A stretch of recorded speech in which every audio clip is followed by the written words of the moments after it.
agora eu te conheço, de andar com o Senhor.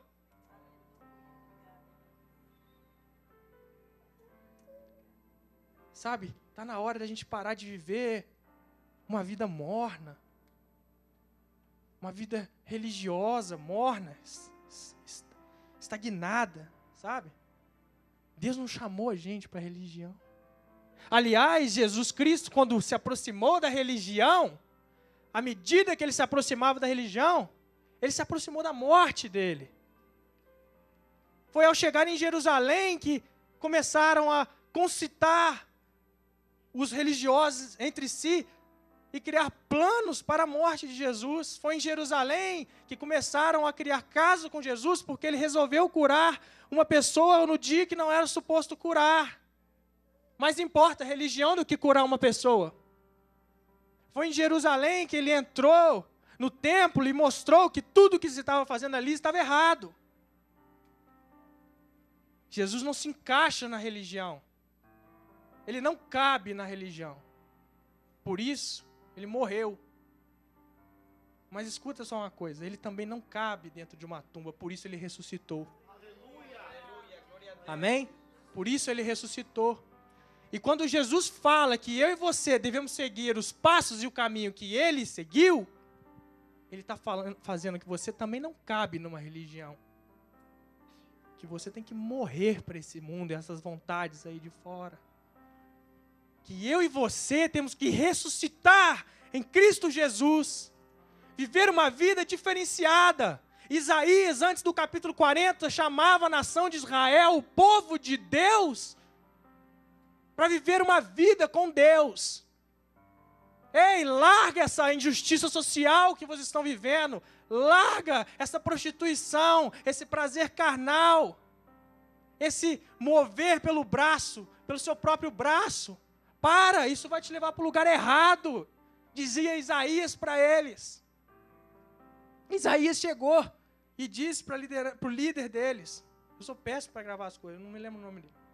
Disse para ele, você vai ficar cativo lá. Vocês vão ter prosperidade esse tempo agora, mas lá na frente, essa atitude que você está tendo vai fazer o povo de Deus se tornar cativo. E o ignorante vira e fala o quê? Sejam feitas a sua palavra verdade, que no meu tempo terá prosperidade.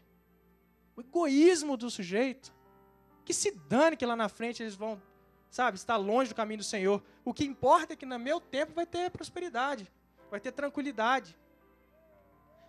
Isaías era a boca de Deus naquela época, profeta.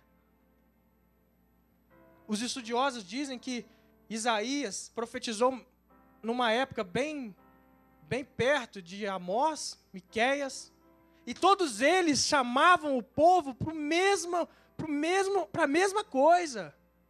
Sabe, gente, quando você se converte, vocês não têm que vir para a igreja, sempre se ajoelhar aqui e falar, meu Deus, me falta isso, me falta aquilo. Quando você se converte, você tem que ter a convicção, assim como Abraão tinha aquilo imputado por fé nele, de que você é salvo em Cristo Jesus. E com base nisso, nós temos que ter amor por aqueles que estão lá fora, que não conhecem essa palavra. E temos que agir, e temos que botar nas nossas costas agora o peso que nós temos de responsabilidade social aí fora. O problema é que nós fechamos os nossos olhos para tudo, e cremos que Jesus está entre quatro paredes, e a minha vida lá de fora é paralela aqui de dentro. Lá fora eu corro atrás das minhas coisas, das minhas vontades. Se alguém me pedir uma ajuda, eu não estendo a mão. Se alguém estiver do meu lado, eu não falo de Jesus. Eu quero ir para a igreja, ouvir a palavra de Deus. Meu querido, Deus está mandando falar para você essa noite. O seu consolo foi estabelecido há mais de 2000 anos atrás. Na verdade, consolo, desde quando o homem pecou através de Adão, Deus já tinha estabelecido o propósito da cruz. Deus não te deixa sem resposta. Ele não te desampara. Talvez você entrou aqui essa noite dessa maneira, achando que foi desamparado, mas isso é aparente. Porque tudo que tem nessa vida que te aflige, todos os problemas, a maioria deles que a gente traz aqui no altar às vezes, eu falo por mim, são erva, como diz a palavra.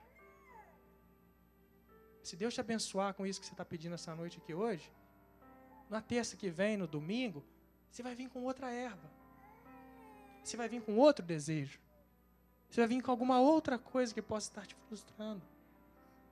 Portanto, Deus, não estou falando aqui que você não tenha que ter projetos e planos, não. Mas nós temos que ter a consciência que primeiro de tudo vem a Deus. Primeiro. Então nós temos que dar para Ele o nosso melhor. Ter a consciência que fomos salvos pelo sangue de Jesus. E querer atingir outras pessoas com isso. Então, isso que você veio aqui pedir essa noite de consolo, Deus está te dizendo, meu querido. Pedi e abri e suar. Lembrei da piada, mano. Se você me pedir, me peça que eu realizo aquilo que você está pedindo. Amém? Agora, saiba pedir. Sabe, tenha consciência. Está na hora da gente começar a viver para aquilo que vale a pena. Da gente batalhar as verdadeiras batalhas. Não a batalha por emprego ou por pagar o aluguel, mas a batalha de fazer o povo de Deus crescer, o evangelho ser pregado em lugar que não é pregado. Lutar as boas lutas, aquilo que Deus quer que você lute. Está na hora de a gente aprender a amar como Jesus amava. Está na hora de a gente aprender a lidar com os problemas como Jesus lidava. Está na hora de a gente agir como Jesus queria que agiria. Está na hora de a gente quebrantar o nosso coração com aquilo que Jesus quebrantava o coração dele. Está na hora de nós acordarmos para a realidade. Quem creu na pregação? Quem creu na pregação? Porque foi subindo como renovo perante ele, como raiz de uma terra seca. Não tinha aparência, nem formosura. Olhámo-lo, mas nenhuma beleza havia que nos agradasse. Era desprezado e o mais rejeitado entre os homens. Homem de dores, que sabe o que é padecer.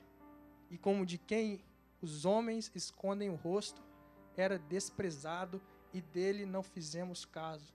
Certamente Ele tomou sobre si as nossas enfermidades e as nossas dores, levou sobre si, e nós o reputávamos por aflito, ferido de Deus e oprimido.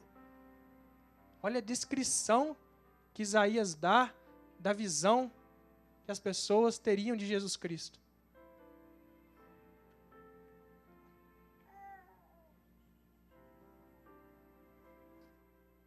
Aleluia. Ah, Deus. Sabe, não é fácil viver uma vida assim, porque a gente, querendo ou não, nós sofremos pressões o tempo todo, de tudo que está aí fora. Eu sei que a gente sai por aquela porta, nós temos pressões de todas as partes. Sabe, a gente tem pressões dentro de casa, por ser um bom pai, um bom marido, por cuidar da sua esposa, cuidar da sua filha. Você tem pressões no trabalho, que você tem que produzir. Você tem pressões de todas as partes. A vida aqui nos faz, sabe, estar sempre na correria. Você tem dificuldade em criar relacionamentos, em cultivar amizades. Sabe? Todo o sistema que nós vivemos, ele, de certa forma, ele nos faz, ele atua para que nós estejamos cada vez mais distante daquilo que Deus queira que nós estejamos perto. Isso, meu querido, a Bíblia fala que o mundo jaz do maligno. Isso é uma coisa natural. A vida capitalista, individualista, para que ninguém se preocupe com ninguém, cada um queira ter mais e mais, ninguém se preocupe com ninguém, sabe? É proposital isso. O diabo não é idiota. Por isso que nós precisamos de ter dentro de nós a vontade de fazer isso. Entende?